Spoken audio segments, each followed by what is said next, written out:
Bonjour et bienvenue à Le Français avec KJ. I'm KJ and I will be your host. Today, we are going to start our first series, which means that we're going to write 100 words about the same topic for the next 5 episodes because we're going to try to put together a short story. Okay, but before we do that, we need to do a quick conjugation. So today we're going to learn about the conditional, which really is a tense that talks about a future event that is in the past of your story. So, in other words, let me give you an example in English. If I had the money, I would buy a snack every day after school. These are both habitual actions, but one is kind of future to my ability to have some money, right? So if I had the money, I would, and it's that would buy or would do that is the conditional tense. All right, so let's look at this example. Anne n'a pas pris la voiture parce que son frère en aurait besoin. Okay, so Anne didn't take the car. Why? Because her brother would need it after she didn't take it. Okay, so or did or didn't take it, right? So this would be the future event in the past of this story. And notice that we have a conditional here that kind of looks like the future stem, but it also looks like an imperfect. How does that happen? Let me show you how. In order to conjugate the conditional, you take the future tense of the future stem of the verb. So you're going to be looking at a future stem and you're going to add the imperfect ending to it. For all of the regular verbs, that would just be the infinitive of the verb. So parler would be parler, finir would be finir, and vendre would be vendre, except like prendre, you're going to take the E off of that stem, okay? Prendre, and you're going to take the E off and you're going to add the imperfect ending. So, je prendrais, I would take.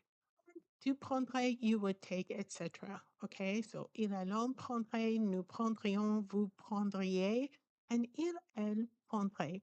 So let's look at a verb that's not so regular. Avoir, to have. J'aurais would be I would have. Notice that we have used this irregular future stem and we have added the imperfect ending to it in order to make this conjugation, this conditional conjugation. So, j'aurais, tu aurais, il, elle, on aurait, nous aurions, vous auriez, et ils, elles auraient. All right?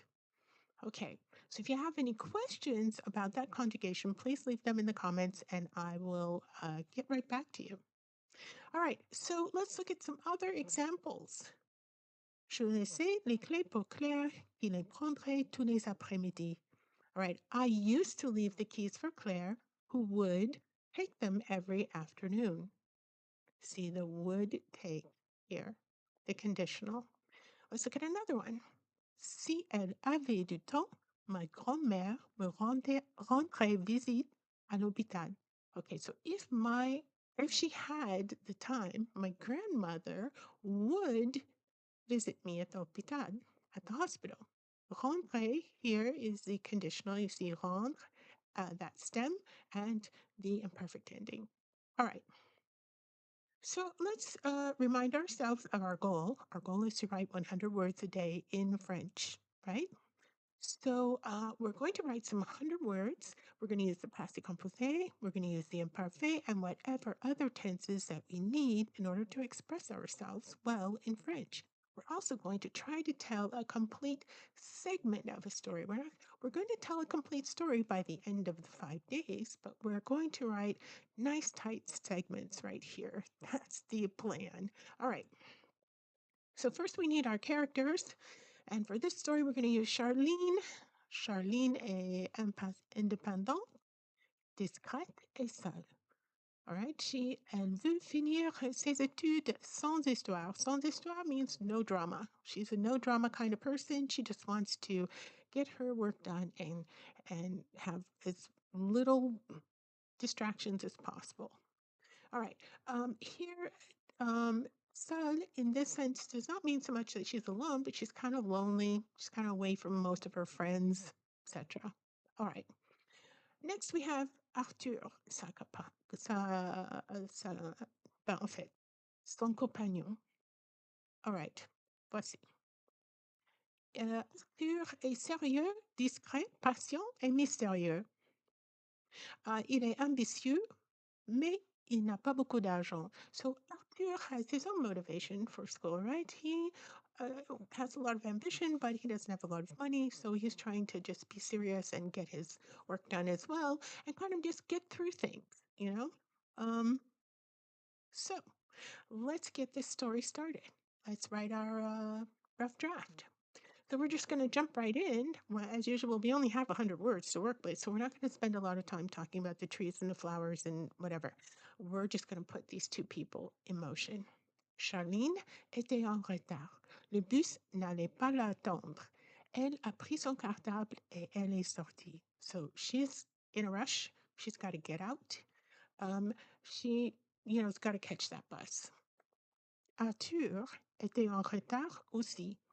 Il avait rendez-vous avec son patron. Il attendait de savoir qui serait promu, lui ou Bertrand.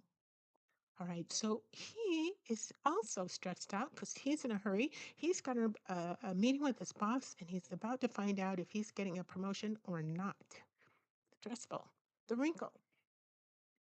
Il courait vers l'ascenseur quand il s'est croisé avec une belle femme qui courait aussi. Okay, so he was running, she was running, and they bumped into each other. Ils se sont demandé pardon et ils ont ri. Quand ils se sont présentés, Arthur a dit c'est un très joli nom. I can't even say this sentence, it's so bizarre. C'est un très joli nom, Charline. Okay, it's not that it's bizarre, it's just, okay. L'ascenseur a ouvert, Charline a soupiré. J'ai raté le bus, elle a dit. Tu vas à l'Uni? Je peux t'amener, a dit Arthur. Je travaille au bureau du registraire. Okay, so Charlene, she's like kind of bousculée, she's kind of a little bit, I don't know how to explain it. She's discombobulated a little because she's bumped into this guy who just paid her a very nice compliment, but now she's missed her bus, and he's offering to give her a ride. Isn't that nice? All right, so let's do this setting and wrinkle and look at our verb tenses here. Charline était en retard. Le bus n'allait pas l'attendre. Elle a pris son cartable et elle est sortie. All right, so here's the thing. Était en retard. You see this, you would think that this would be in the passé composé. Yikes. That's that moment of you realize, oh my God, you're late. You would think that it would be, but it's her condition at that moment and it's creating tension in the story, but it is her condition. That's what the situation that she was in. Le bus n'allait pas l'attendre. It wasn't going to wait for her. Okay, and that's almost kind of another future in the past situation. It wasn't going to wait, so she had to leave, like right now, and we're creating a little bit more tension in this story. Elle a pris son cartable et elle est sortie. Two passé composés that put her in motion and also put our story in motion. All right, so I want you to review the tenses as you go back over this to make sure that you can explain to yourself why we used each tense the way that we used it, okay? And if you have any questions, be sure to leave them in the comments. The development. Arthur était en retard aussi. Il avait rendez-vous avec son patron.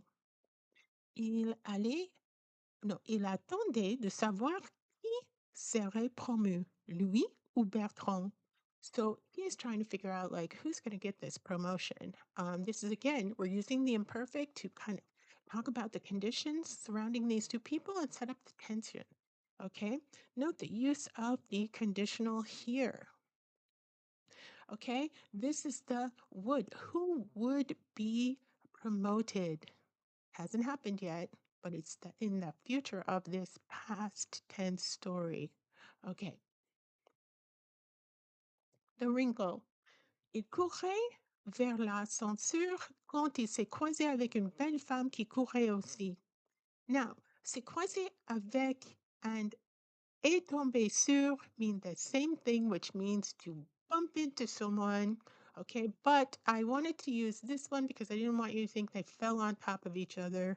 Okay, a tombé sur has a kind of, woo, if you're new to French. So, c'est croisé avec is, same meaning. Notice here that we have two ongoing actions that are interrupted by this passé composé action. So this is a classic rule of the interrupted action is in the imperfect and the interrupting action is in the passé composé. All right, so ils se sont demandé pardon et ils ont ri. Okay, so they excuse themselves and they're like, oh, sorry, and laugh about it. And then, quand ils se sont présentés, Arthur a dit, c'est un très joli nom, Charline. Okay, what a pretty name, Charlene. Okay, so again, note the contrast between the passé composé and the imparfait here. Note if you can explain to yourself why we've used each tense, you're doing great. And remember that anything that is in the passé composé is generally a completed action in the past. Okay, and all of the rest of the tenses that we're using should have a very specific reason for why we have used them, like ongoing or habitual action, etc. So, if you need to review those, be sure to go back and look at previous videos on that. But so far, I think we are pretty good on this. So, quand l'ascenseur a ouvert, Charline a soupiré.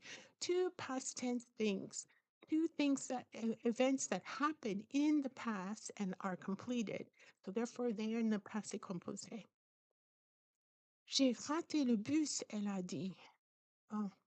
And notice that she is speaking in a passé composé. Remember, not all things in quotes are going to be in the present tense. They can be in the passé composé or in any of the other tenses that we've used. Okay, so she's missed the bus. Tu vas à l'Uni? Je peux t'amener, a dit Arthur. Je travaille au bureau du registraire. So he is speaking in the present tense. He says, hey, I can give you a lift because I work in the registrar's office. And isn't that convenient? Okay, so what I would like for you to do is rewind and watch this video as many times as necessary to learn this material. In other words, to be able to explain to yourself, why did we use this tense? Okay, and try to write a short story with me, which would be great. If you want to drop it in the comments, I would love to read it. We'll try another sequence in the story next time, but before I let you go, let me remind you that if you're ever looking for some pictures and you don't want to worry about licenses or what have you, you should definitely check out Pexels and Unsplash because I want to thank the photographers from there because I wouldn't be able to tell these stories without them. But also, it's just an amazing place to go and look up stuff. And what a great service. And you can also like and follow certain photographers and help them out along their journey in their art. So yeah, thank you. And as usual, if you have enjoyed anything about this video or you've learned anything, please like and subscribe because it helps get our videos out to new students who may also be struggling with this material. I thank you so much for watching and I hope you enjoyed this story. And I can't wait to get to the next chapter or the next part of this story. Until then, à bientôt.